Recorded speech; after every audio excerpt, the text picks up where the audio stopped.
It should come as a surprise to no one who's gone through the car buying process that there's this long haggling dance back and forth when you're trying to buy that. And we want to understand the mechanics of that process, that negotiation between buyer and seller, and what determines the outcome and what determines the final price that you pay. So what we looked at to key in on one aspect of that was, what is the importance of the loan that you're getting to finance the car? And if you have better loan terms, you have cheaper credit, does that affect the price that you end up paying? And we found that it does.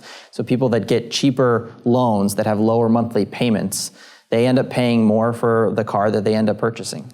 There's a good reason for why so many car dealers have an integrated financing arm. They have this vertically integrated loan company in the background that will make you a loan to purchase the GM or to purchase the Honda. And seems like there's a good reason for that, given that if they can recognize what the credit conditions are that the buyer has, there's a game that they can play in figuring out that margin. They should be indifferent between $1 of profit on the financing side or on the real side selling the car. So that seems like it probably plays a role. For us, we actually took that as a little bit of a challenge. We wanted to make sure that the results we were getting weren't just mechanically GM making better loan terms to move more cars.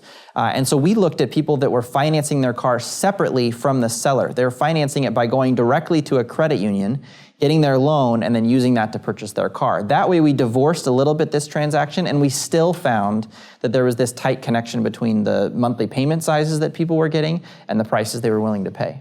People really do fixate on monthly payments.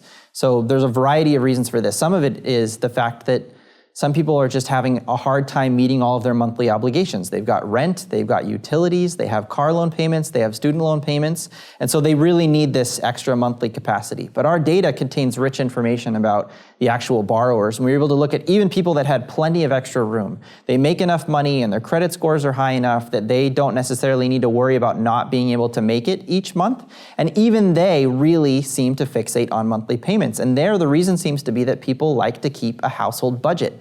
And people like to think monthly in terms of, well, okay, I've got this much money to spend on this category in my budget, and that's kind of how I'm going to make sure that I don't overspend. Car sellers know this. Car dealers and car commercials will try to get you to think in terms of not the total dollar value of the cost of this car, but let's put it in monthly payment terms so we can think about what you can afford. If you think about the features of a car loan that really determine its cost, there's really just two: the term, how long it is, the maturity, and the interest rate. And if you care about monthly payment, then you really care about maturity. So if I move the interest rate by a little bit, my monthly payment doesn't change that much. If I move the maturity by a little bit, my monthly payment changes by a lot.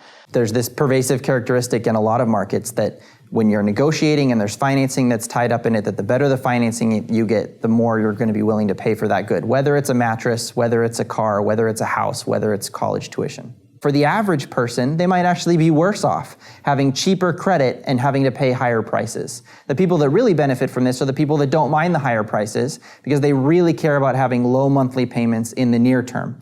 So perhaps someone who's very constrained and really can't think far into the future, that person that discounts a lot is going to be very excited about paying higher prices in exchange for having these low monthly payments. But for the average person, they could actually be worse off.